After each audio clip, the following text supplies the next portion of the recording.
క్రీస్తునందున్న ప్రియులకు ప్రేమతో వందనాలు తెలియజేయుచున్నాను. నవంబర్ నెల 24వ తేదీ 2024. ఈరోజు దేవుడు మనకు చేస్తున్న వాగ్దానం ఏమిటనగా యోబు గ్రంథము 37వ అధ్యాయము 5వ వచనం. మనము గ్రహింపలేని గొప్ప కార్యములను ఆయన చేయును. ఆమెన్. నా ప్రియమైన సహోదరి సహోదరులారా, ఎంత ప్రార్థనాపరులమైనప్పటికీ, ఆత్మీయమైన స్థితిలో ఎంత ఎదిగినప్పటికీ, వాక్యము ఎంతగా తెలిసినప్పటికీ, ఈ లోకంలో జీవిస్తున్న మనము కొన్నిసార్లు నిరాశలకు గురవుతూ ఉంటాం, నిస్సహాయత స్థితిలోకి వెళ్ళిపోతూ ఉంటాం. నా ప్రియమైన సహోదరి సహోదరులారా, ఈ లోకంలో కష్టాలు, శ్రమలు ఎవరిని వదిలిపెట్టవు. నిందలు, అవమానాలు క్రైస్తవులకు కూడా వస్తాయి. ఈ లోకంలో దేవుని బిడలుగా జీవిస్తున్న మనము వీటన్నిటినీ అనుభవించవలసి ఉంది.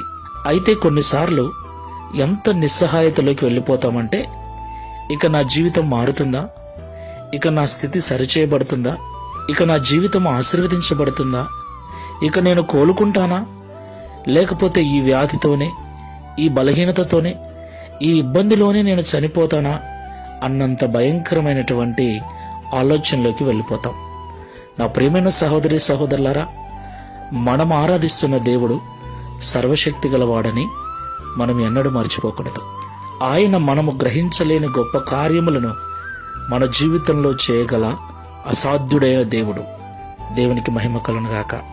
కాబట్టి ఎలాంటి నిస్సహాయ స్థితిలో నువ్వు ఉన్నా, నీ స్థితిని మార్చి సరిచేయగల ప్రేమమూర్తి సర్వశక్తిమంతుడు ఉన్నాడని మర్చిపోక, విశ్వాసముతో ప్రార్థనాపూర్వకంగా ఈ విశ్వాసపు యాత్రలో ముందుకెళ్దాం. ప్రార్థన చేసుకుందాం. సజీవుడా, సర్వశక్తిమంతుడా, మీకు వందనాలు చెల్లిస్తూ ఉన్నాం. మేము గ్రహింపలేని గొప్ప కార్యములను మా జీవితంలో చేయగల సమర్థులని మరొకసారి మాతో మాట్లాడి ధైర్యపరిచినందుకు స్తోత్రాలు. అవునయ్యా, కొన్నిసార్లు మేము మోసపోయినప్పుడు, ఓడిపోయినప్పుడు, ఇబ్బందుల్లో ఉన్నప్పుడు, మాకున్న స్థితిని బట్టి, మాకు కలిగిన బాధను బట్టి, మాకొచ్చిన వేదనను బట్టి బాధపడుతూ ఉన్నాం, భయపడుతూ ఉన్నాం.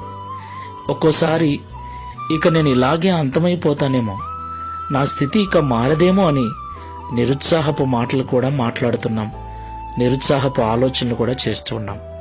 అయితే విశ్వాస విషయంలో, ప్రార్థించే విషయంలో వెనకడుగు వేయక పట్టుదలగా మేము నీ సన్నిధిలో ప్రార్థించినట్లయితే, మేము గ్రహింపలేని గొప్ప కార్యములను మా జీవితంలో చేసి మమ్మల్ని అనేకులు ఎదుట సాక్షులుగా నిలబెడతారని మాతో మాట్లాడారు.